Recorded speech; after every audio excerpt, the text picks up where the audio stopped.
And now, it's time for another Dice Tower review with Tom Vasel.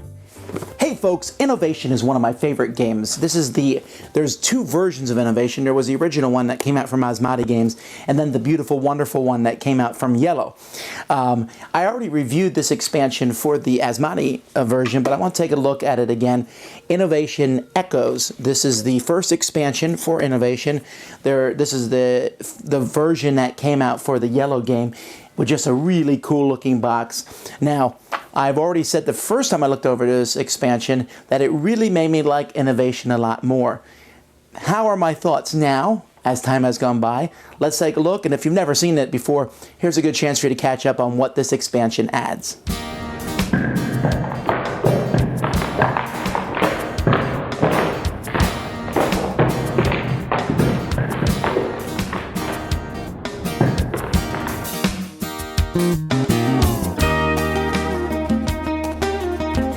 First thing you'll get is an extra player board, so you can play this with 5 players.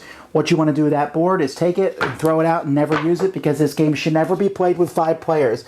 In fact, you should probably never play it with 4 players. But anyhow, you'll notice that the new cards here look very similar to the original cards in the picture. The difference is there's a black background on the new Echo cards.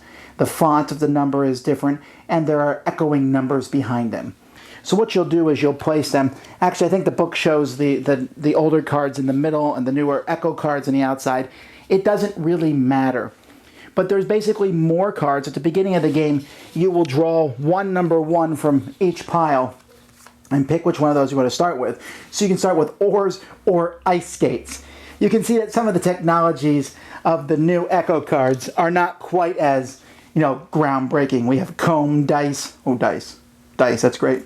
Perfume, doll, umbrella, bracelet, chopsticks, candles, plumbing. Plumbing's important. Bell, flute, noodles. Noodles are important. Soap and ice skates. So there's different ones that will show up. And in this game, it's essentially, there's kind of a convoluted way of drawing cards. When you draw a card now, what you do is you will draw one if you have no Echo cards. And I'm supposed to draw, let's say, Era 3 card. Then I draw an Echo 3. If I have only Echo cards, I draw from this pile. If I have a mix, I draw an Echo card, I think. It's a little convoluted, and I wish there was a lot easier of a way to do it. I mean, I would have preferred to just take some of these and mix them. But whatever. It's not, once you start doing it, it's not that complicated. So what you're going to do over the course of this game, you have It plays out essentially the same way. It's just that there's some new stuff on the Echo cards. The first thing on Echo cards is an Echo itself. See down here in the corner it says draw a 2.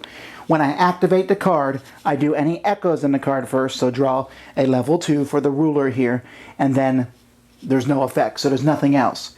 But as time goes by, it's possible, let's say I add some more cards and then later I splay my cards upward. If I activate this X-ray here, I first must activate all the echoes. So first I draw a 2, then I would draw 2 2s, then I would draw and activate an 8. Then, for every one of these I would draw and research a card of any value, and then I could splay my yellow cards up. So you can see that these echoes, if you get several of them in a row, you can make activating a card a very powerful thing.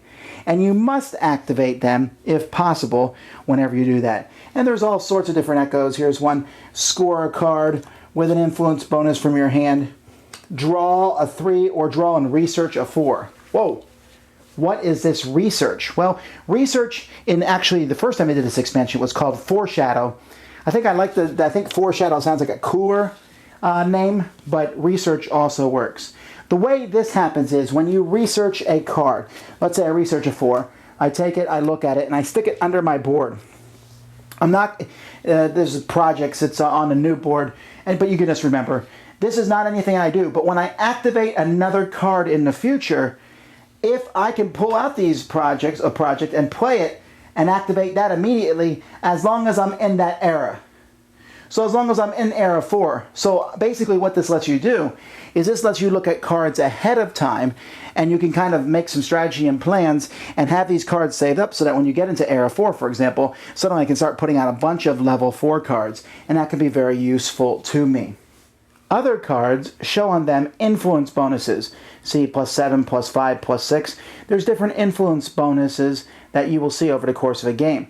Whenever you use your influence, you will add the one single highest influence bonus that you can see. So if these cards were all in front of me, I would add 7 to my influences. That's the single highest one, and I would add it to my regular influence here. This expansion adds 5 new domains, which are, there's different ways to do them. Some of the Echo cards, for example, this one, if you have photography, you can dominate the history. Or if you have 4 echoes in one color, 4 visible echoes, or 8 visible period symbols, one color, or 3 identical resources, or 8 visible influence bonuses, or at least 7 projects that you're researching. So those are all, as the original projects, very difficult to pull off, but it's not impossible. Then there's other cool things, from hot air balloon to ice cream to rubber to machine gun to credit card to laser to helicopter. There are new cards that let you win through different ways, like the social network, which if I have less money, fortress, and industry than everyone else, I win. Or the human genome. If I have the same number of cards in my hand that are the same value as my influence, I win. That one's really hard to pull off. Or the puzzle cube, the Rubik's Cube here, where basically if all my colors display the same number of visible cards, then I win. These are hard to pull off, but they're cool and they're neat that they're in the game. And there's a few other things that are added, different things. There's a recycle where you can put a card back underneath a pile, and different things. But basically the game plays out the same way. It's just that you have a few more options. First of all, it is important to note that when I took out the inserts of the box, I was able to fit everything into one of these boxes, so I no longer need to have both of them. Innovation, I thought, was a fun game. I enjoyed it. It was chaotic. Adding Innovation Echoes turns Innovation from a fun game to a great one! I mean, oh man, it's so much fun. I love the foreshadow, or the research it's called now. I love doing it. I love seeing cards. I love the echoes, being able to do something and seeing the chain reaction happen. I love the extra cards, the extra goals. But the thing I love the most of all, if you watched my video on things I look for in a game, I love variety. The variety is here now because every game is not going to be the same. We're not going to use all the different stacks of the cards. We're not going to see every single thing happen each turn. The game is no longer rote, not like it was ever rote anyway, because there was so much randomosity involved in it. The randomosity is not decreased with this. It's just cool. It's a very easy expansion add. The only thing I mentioned was that drawing thing is a little wonky to remember. I still say just mix some of the cards in each deck and go that way. That was the original rules, and I thought that was just easy to do, but they needed to have this new setup so that they could work new expansions into the mix with that. But beautiful artwork, really cool looking cards, fits in a great component, and is an expansion that I say is critical. If you like the original game, you must get this Echoes expansion because this makes the game that much better. It was good, now it's great. Okay, we're catching the difference there. I really feel strongly about this. Now, I only play Innovation with 2 or 3 people. I think it's best played that way with small numbers. So adding the 5th player, waste of time. But everything else that this expansion adds, I think is absolutely amazing. It is a guaranteed automatic addition on my shelf. A superbly fun game. And each time I play it, it actually is more of a Civilization game than you might think. Still just a fun card game in which you can do all kinds of cool combos. Thanks so much for watching the Dice Tower videos. Find more great videos and reviews, as well as our top-rated audio podcast at Dicetower.com. You can also find other great shows at Dicetowernetwork.com. I'm Eric Summerer, and you've been watching The Dice Tower. The Dice Tower is sponsored by Cool Stuff Inc., where you can find great games for great prices. Cool stuff in stock.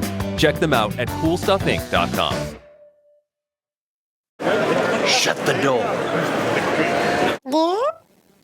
There.